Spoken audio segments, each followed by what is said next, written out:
Hello everyone and welcome to my channel. My name is Crown and today we are going to have some more stories that I hope that you will enjoy. But before we start, it would be so much appreciated if you would subscribe to the channel, like the video if you enjoyed it, and maybe leave a comment down below. These simple clicks would mean a lot to the future of this channel and really reward the effort that I put in every day.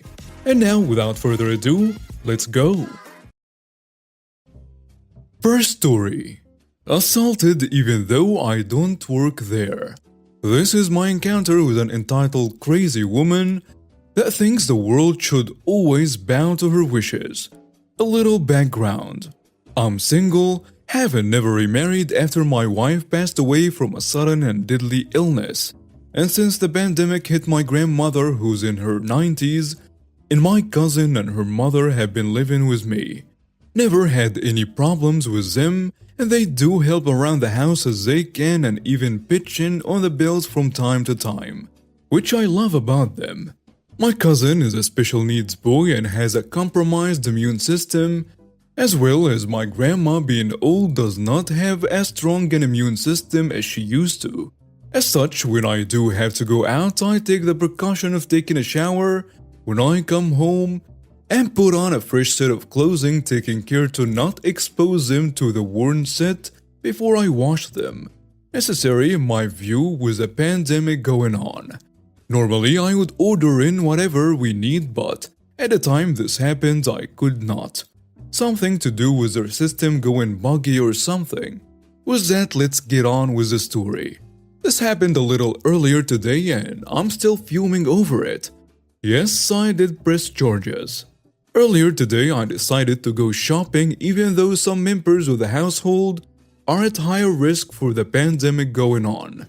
But we still needed food and a few things for a special diet one of them had to eat.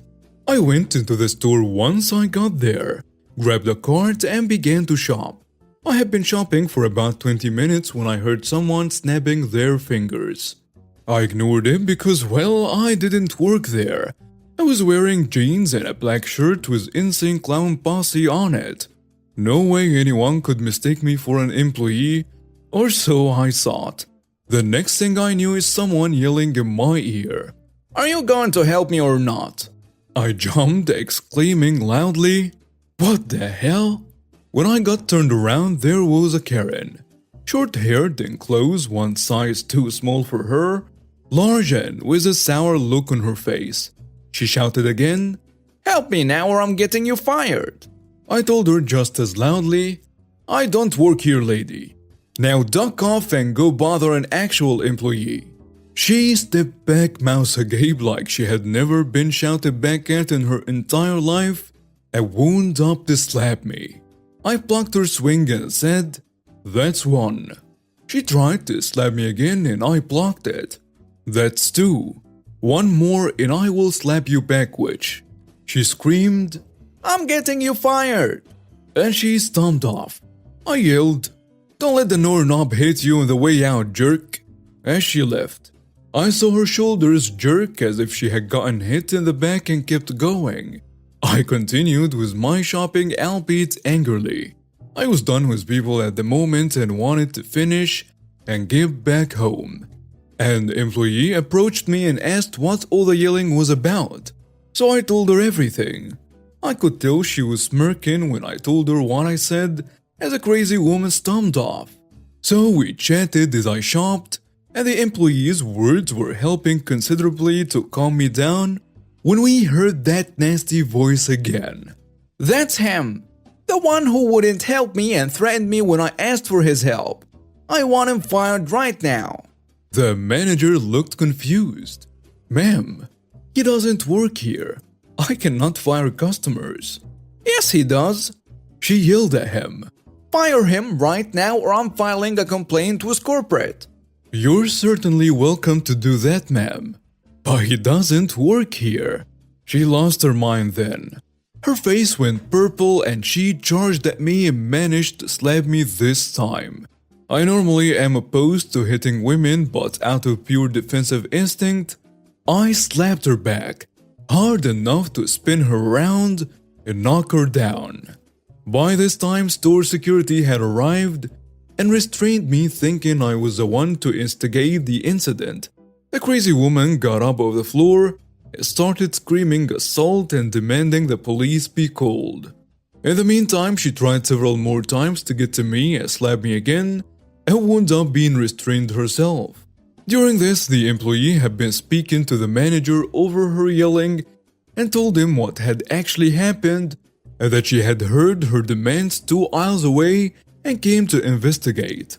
Apparently, she had managed to come into the aisle in time to see her try to slap me a second time in my warning to her. When the police arrived, she went off on a profanity-laced rant demanding I be fired and arrested, and that she was going to be able to live off the suit she intended to file. The police walked me a few feet away while she ranted and raved and asked me what happened. So I told them, and that the footage from the security cameras will provide proof of my side of the incident. So while one listened to her side of the story, one went and checked the recordings. They came back. One took out his cuffs while the crazy woman looked smug and said some rude things, but was shocked when the officer told her to turn around and to not resist. They had to literally drag her out of the store kicking and screaming all the way, threatening to have their jobs, and screaming how she was the victim here and more I cannot put here because of the language. I was asked a few minutes later by one of the officers if I would like to press charges, since from viewing the recordings it was obvious I was defending myself and did not use excessive force. And of course I said yes. I also found out later she has harassed other shoppers before, but had never assaulted anyone. So she's still in jail, having not been able to bail out in her own family. A few who have contacted me and profusely apologized for her actions, which I told them not to worry about it. They are not being held to blame for her actions. And none of them are willing to pay her bail so she could get out and start her shenanigans again. I suspect there is more to it than that. But I do know she has been banned from the store now after that for life.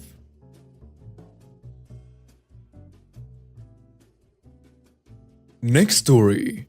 Parking spot causes divorce. Okay, so this isn't a story about me. This is about my neighbor. This is exactly how he told me this story, and I witnessed portions of it for myself. Backstory. My neighbor, who we will call David, not his real name, and my other neighbor, who we will call Karen, not the real name either, often got into arguments about who owns what part of the property. They live right next to each other, so this is understandable. Karen was known for being a Karen, so this explains a lot. Karen had just got engaged with her boyfriend, who we will call Kyle, not the real name, who went over to her house a lot, like every other day, and would spend the night there. We saw his car parked there a lot. Kyle would park his car in front of David's lawn because Karen is part of a large family, so they have many cars. Therefore, there is no room in the driveway. David got a new camper recently, one of those massive ones that are practically buses. They needed a place to park it because they didn't feel comfortable leaving it in a public place, but Kyle's car was there. About this same time, news was spreading around my neighborhood that Kyle and Karen had gotten married. Kyle moved in with Karen and started using the front of David's lawn as his assigned parking spot. He was told that it was part of her property because Karen was a dummy-dumb and didn't understand that property lines exist. There was an incident in the past with a bench and another with a few trees. Eventually, David got tired of Kyle parking where they wanted to park their camper. He had been having to park it down the road in the public camper places, or whatever they are called. He began plotting his revenge, and his plan was to park the camper in front of Kyle's car so that they would have to pull out backwards. This way, he would have to struggle to get his car out between one of Karen's siblings' cars and the camper. When this plan happened, Kyle came running up to David's door and began shouting the usual, "I am calling the cops," and whatnot. When David didn't answer, he tried to inch his way out. He ended up bumping into the car behind him and put in a good-sized dent in it. He instantly ran up to Karen's sibling and began apologizing and blamed it on David. Now Karen's entire family was mad at David. David said he saw this through the window and was laughing hysterically. Karen actually managed to think logically for once and blamed it on Kyle, but it was okay and insurance will cover it, or something like this. Kyle began going off on Karen about how insurance would charge him for the damage. So they ended up fighting about insurance or whatever. This whole thing unraveled outside David's house, so he listened in through the open window. They then came up to his house, and David answered the door, and all of them but Karen instantly started going off about how he caused a dent in Karen's sibling's car. He said that Kyle's car was parked on his property and that he needed to park his camper somewhere. He dug out the property line drawing or whatever and showed them all, and Karen was angry. Karen said that he had drawn those lines himself and that the actual lines were farther to the left, giving her more property and expanding past where Kyle was parked. Keep in mind, Kyle was parked by the windows of David's house, clearly on David's property. At this point, I could hear yelling from a few houses down. I walked over to listen for what that sweet internet karma. Karen ended up calling the cops because David was disturbing the entire neighborhood. 2 cops showed up in a car and instantly sided with David after reviewing the property lines. Karen was fined for over $700 for misusing the 911, and Kyle ended up having to pay $900 for the damages done to the other car. Apparently, he broke part of the engine or something, but that's not all. Karen and Kyle ended up divorcing because Karen lied to him and said he was on her property, and Karen saying that it was her house so she could lie if she wanted and other things of the sort. Idiot. I live on a private road on a small lake. I see all in the comments saying David doesn't own the road, but he does to a certain extent. Also, I think it was the radiator or the gearbox that was damaged when Kyle apparently slammed the gas in reverse out of rage. Next story. My ex's mother is mad at me for breaking up with her angel boy. So basically, I, 15 female, and my ex, 15 male, broke up a little over a month ago. In the first couple of weeks, my friends were comforting me. For some background, he was manipulative and forced me to do things I didn't want to do. It took me over 2 months to finally break up with him. Like I said before, the first couple of weeks after the breakup, I was just being comforted. Then after that, his mother was just sending me harassing messages and voicemails. It was just mild at first. I never answered their calls because I was scared of his mother. Her son was one of those boys who always acted different in front of certain people, and I was stupid enough to not see that this is a very red flag. Anyway, his mother obviously thinks he's an angel sent from heaven who can do no wrong. So when I told her about what he did to me, she lost her head. She started spam calling and spam texting me. I, as a teenager, was very afraid, so I shut my phone off and decided to just leave it for a bit and hope things would die down. The next morning, when I checked my phone, I had 100 plus text messages and 35 missed calls. I checked through all of them. The text messages were of course typical, "How dare you? My child is an angel who would never do that to anyone," cursing me out and all that stuff, but the voicemails were more vulgar.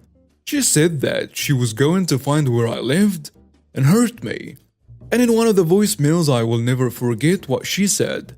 "You, young lady, are a very spoiled brat. You're just sad that you can't get my son to send to you. So you're making all of these lies and fips up so that you can gain some sort of dominance. You will never, and I mean never, have any man in your life ever again because of this. I hope that you end up lonely and miserable because that is all you ever will be. And then it ended with some rustling and muffled yelling before it beeped. But at that point, I was having a panic attack and couldn't breathe. That was a couple of days ago. Of course, he hasn't and won't tell his mother the truth, so he can keep his angelic image. But lately, he has been texting me and saying that I should drop all of this because his mother won't stop yelling at him to call me or text me. My friends tell me that I shouldn't because I'm not in the wrong, but I think I am. Update.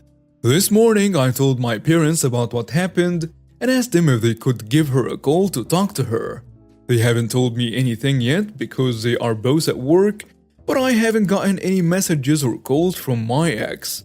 Neither my parents or me want to get the police involved in case it goes too far and we might end up going to court. We don't have much money to spare for a lawyer, so we try to solve most things by ourselves. My dad is an ex-police officer, so he knows and understands how wrong all of this. I'll update you guys if something comes up. Next story. Entitled Mom Demands That I Give My Ice Cream to Her Crying Toddler. I, 25 female, had to travel to a city 6 hours away for college-related work. The trip was pretty tight. I had to leave on Thursday night by train and reach the city on Friday early morning. Was engaged in work till the evening and then took a train to get back home on Friday night itself. When I got into the train at about 10 p.m., I still hadn't had dinner. I was exhausted. I happened to share my cabin in the train with a middle-aged woman and her toddler. There were around 30 minutes left for the train to start, so I went out of the train, quickly got some snacks and ice cream, and got back to the cabin. I decided to have the ice cream first because I didn't want it to melt. The toddler saw it and started asking for it. I just looked at the mom and she goes, "Give it to my son and buy yourself a new one."